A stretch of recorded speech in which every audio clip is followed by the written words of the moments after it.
Voici votre rendez-vous, le journal. Voici les titres pour commencer. Ouverture ce lundi 11 septembre 2023 d'un atelier de formation du cadre de zone de santé.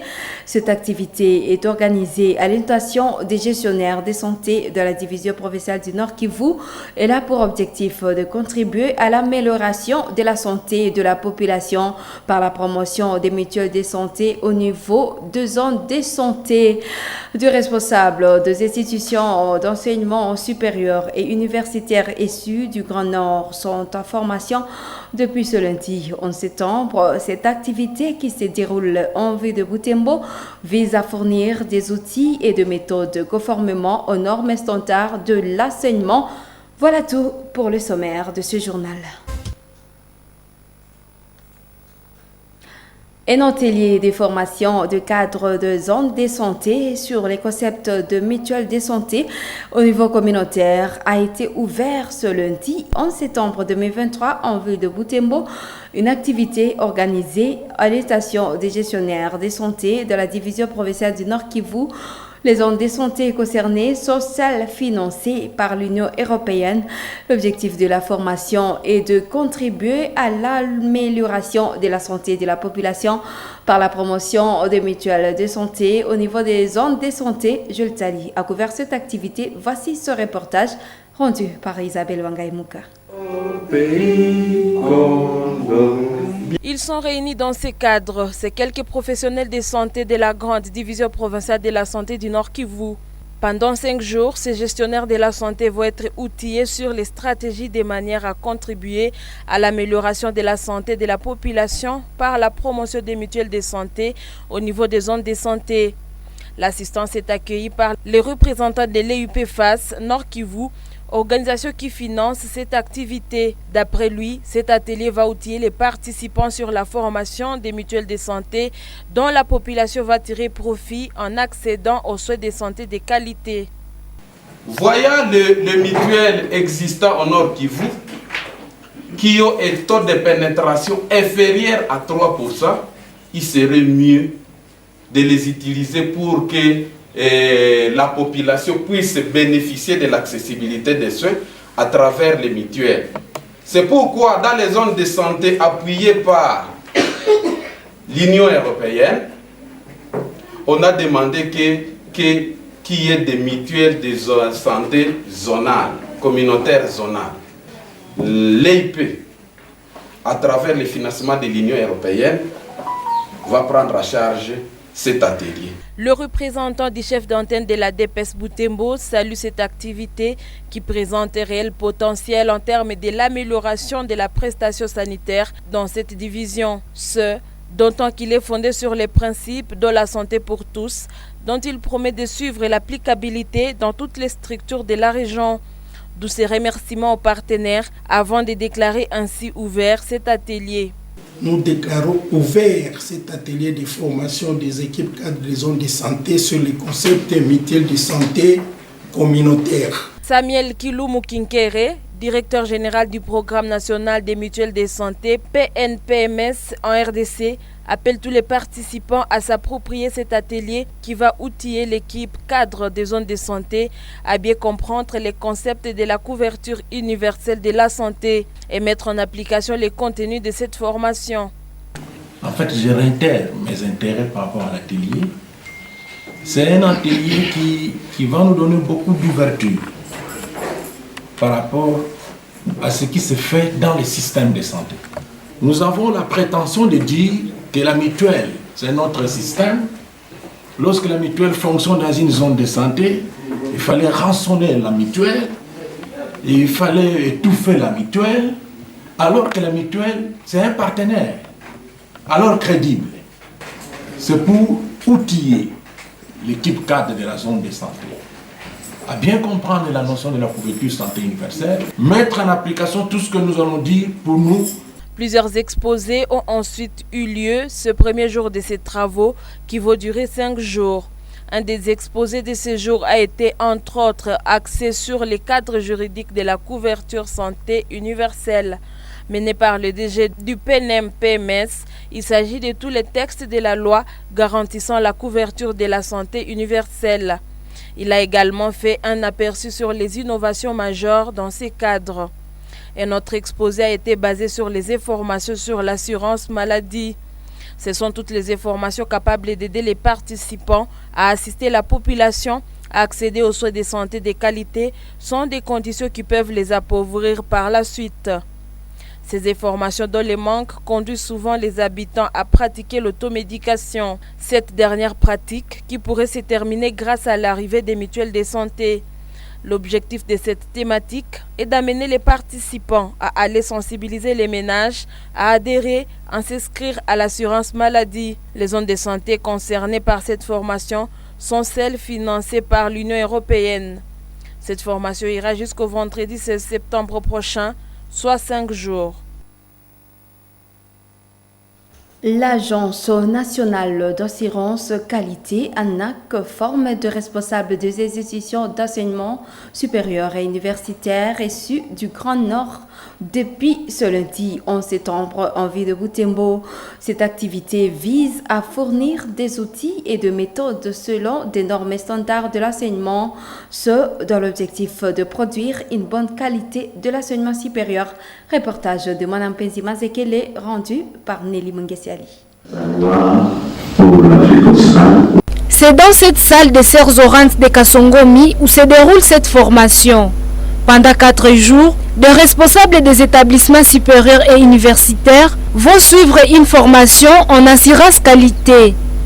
Ce lundi 11 septembre était le jour de lancement.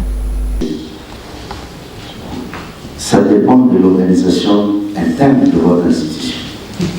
Mais parmi les étudiants, il y a aussi des étudiants qui incarnent beaucoup de valeurs de qualité. Le professeur Wilfried Kibanda, père recteur de l'Université de l'Assomption au Congo IAC, un des participants, estime que ces assises vont permettre à améliorer la qualité de l'enseignement. Donc, ce que nous apprenons, c'est au bénéfice de l'étudiant. Nous espérons que cela va permettre d'améliorer évidemment la qualité même des produits que nous donnons à la société. Alors je suis impressionné par la présence de beaucoup de collègues qui viennent de partout et qui donnent l'impression effectivement d'avoir appris quelque chose de neuf parce qu'ils vont sortir de la routine de ce qu'il faut habituellement pour apprendre à innover et à faire des choses différemment. Pour sa part, le vice-président de la sous-conférence des chefs d'établissement de Beni, le professeur Honoré Bundiki Kwani, indique que cette formation veut une formation de qualité pour les étudiants et la standardisation des normes d'enseignement à l'international. Nous devons retracer ce qui se passe maintenant jusqu'aux états généraux de l'enseignement, où il y a eu des décisions idoines qui ont été prises pour réinventer ou bien réimaginer l'enseignement supérieur et universitaire en RDC. Et depuis lors, il y a beaucoup de réformes, des aspects de réformes qui sont en train d'être mis en place.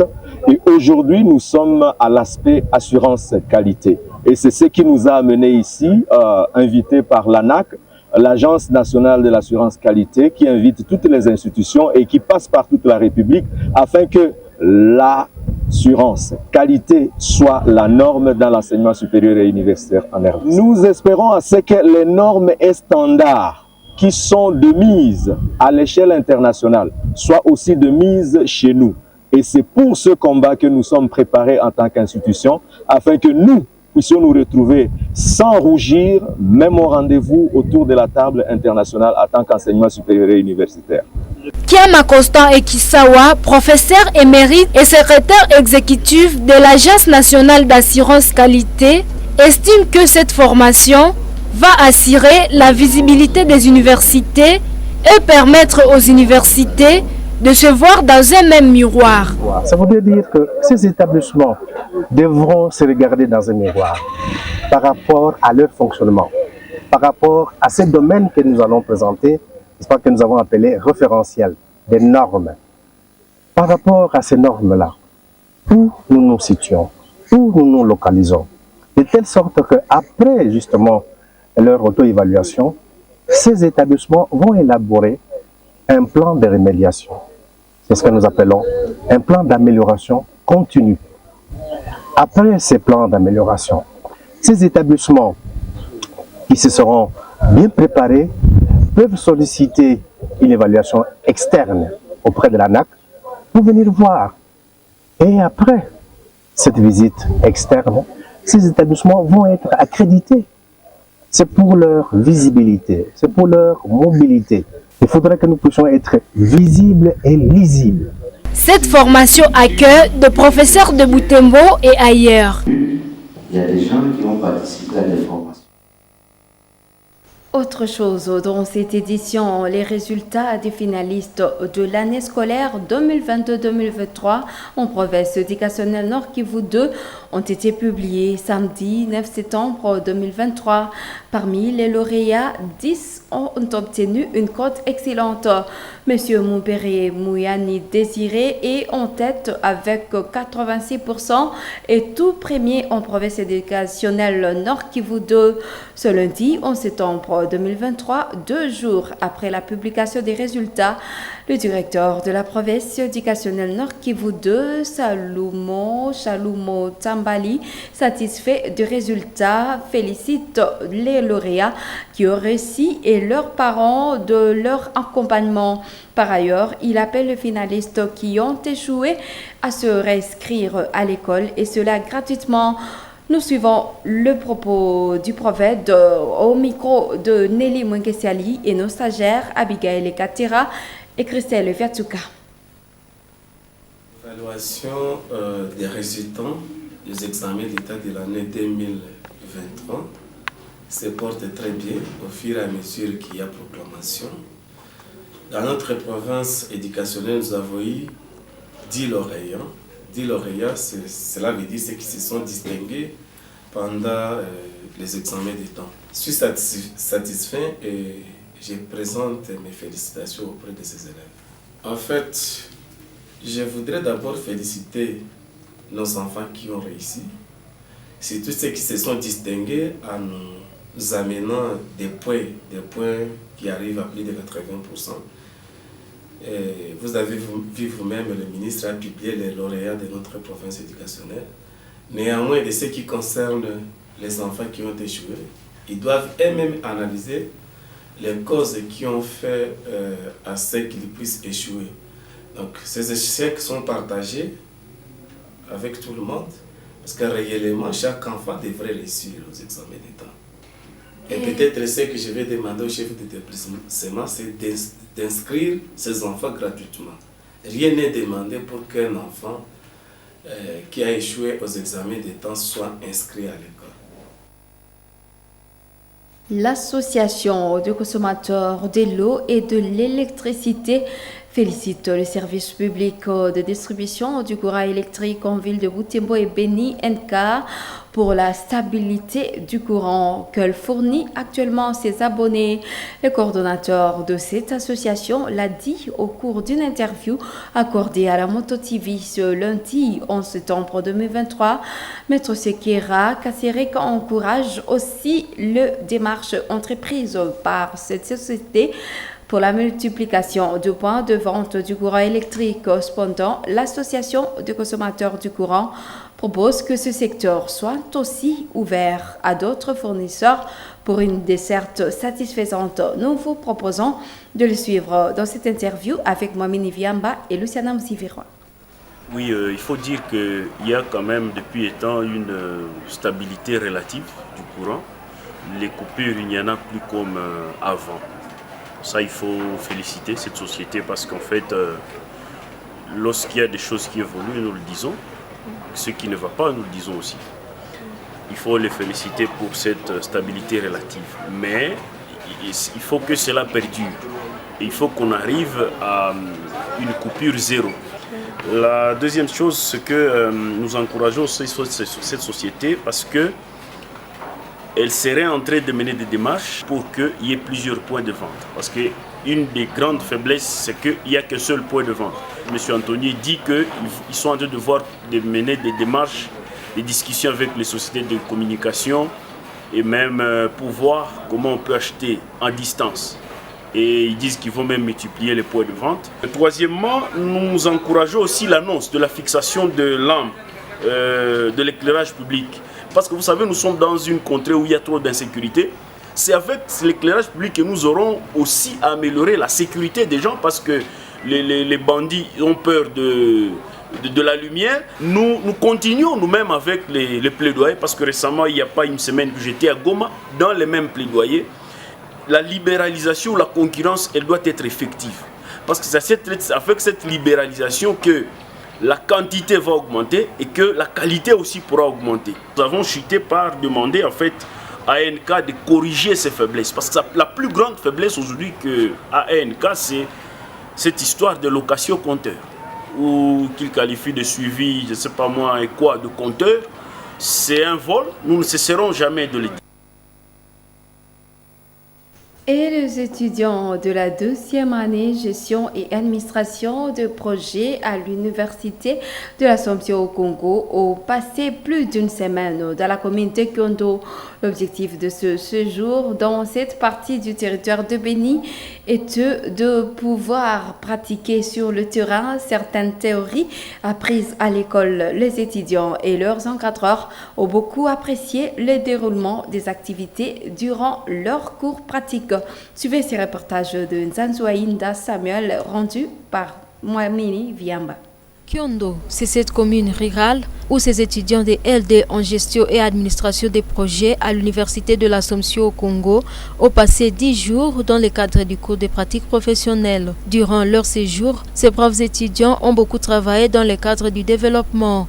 Ils ont fait des différentes consultations et entretiens avec les différentes couches de la population, des travaux communautaires et différentes descentes. Enseignants comme étudiants ont apprécié le déroulement du cours dans ces milieux. Nous avons travaillé pas d'une manière ordinaire en tout cas, ça a échappé à l'ordinaire. Nous nous réveillons le matin. Le matin là je vois les 7h, vraiment avant 8h, parce qu'il faudrait que à 8h qu'elles soient des gens dans les quartiers, dans les villages par-ci par-là. Aussitôt que nous revenions du terrain, là c'était déjà les après-midi, 15h, 16h, après le repas du soir, on devrait exposer devant les encadreurs un rapport. Ketia Mukuta, étudiante, a aimé cette sortie professionnelle qui lui donne de nouvelles inspirations. Elle encourage les cadets de choisir la gestion et administration des projets à l'UAC. Je dirais courage et continuer toujours. Ils verront la réalité et ils auront à affronter cette réalité. Avant le retour à Butembo, ces apprenants de l'Université de l'Assomption au Congo UAC ont partagé un repas de reconnaissance avec certains habitants de Kyondo.